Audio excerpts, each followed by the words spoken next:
After a field visit to Lapangap village along the Assam-Meghalaya border, members of the Hill Farmers Union met with Deputy Commissioner of West Jaintia Hills Batlang S. Solia to advocate for heightened security measures for farmers in the area. The president of the union, Commander Shangpliang, highlighted persistent harassment from individuals of Karbi Anglong, Assam, leading to crop destruction and substantial economic losses for the border community of Meghalaya. The union called on the state government to expedite negotiations for border dispute resolution and provide compensation for agricultural losses caused by individuals from Assam. This, they emphasized, is crucial to safeguard the well-being of farmers engaged in daily activities.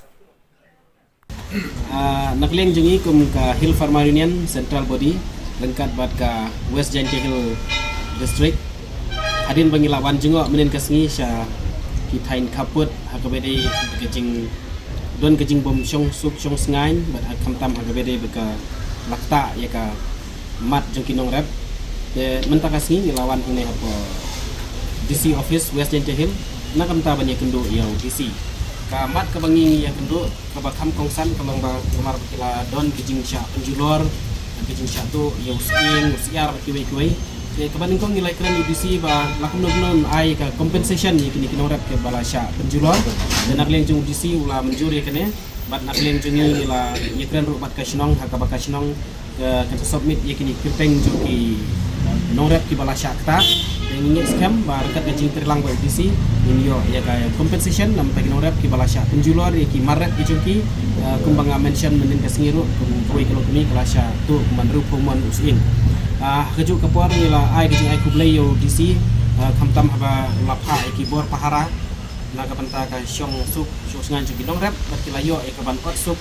ya ki maret ki chungki ban ingin scam batat hadu bikin dayo ban ot not ikini ki maret chungki kamtam ba ini scam bagi kulit kendang bu antai dengan lakerpat udisi rula menjuri kata kendang bu itu buat bahara ya hakabede hi berkade kejing pentek put kata kan sanang ya cekmat ya nagle jungi hi pun kasai ni sibu atau kejing kerpat ba ya kibade hi jong kami kelia ke di bandon ame kelia kan ba kene kejing ya pentek put kadai padeng ki artli ki state India kamdai patka wi patkari kamdai ke Bangladesh ke ikwa an penting kena ba Makidon kinong rep gijungi ke basa hapo ke uput usam juga Meghalaya bat kibadon ru ye kicaka rep sa uput usam juga Assam ina kwa ban franchise bagi kilak bandon ru kinong Assam kibadon ye kicaka rep ha uput usam juga Meghalaya dan ye kamdai ban ta kidi ban yo light loit kumbang ong kam kadai ha within the jurisdiction juga ri India hi kamdai banon gajing put gajing ta ye ki bor kulit put state kidi ban penting kena ba kasuk kasain kalai kawan cigino rep uput usam ki deha Assam bat uput usam di Meghalaya kiti ban yo ban lek ban wan like luit bat kamdai ban gajing penjulor ya ki jingrap la kalong kinong rap jungir kinong penjulor lada kidon kinong Assam ya ki cekerap apa Meghalaya bat kinong Assam bu kimdai ban penjulor ya ki cekerap lada ki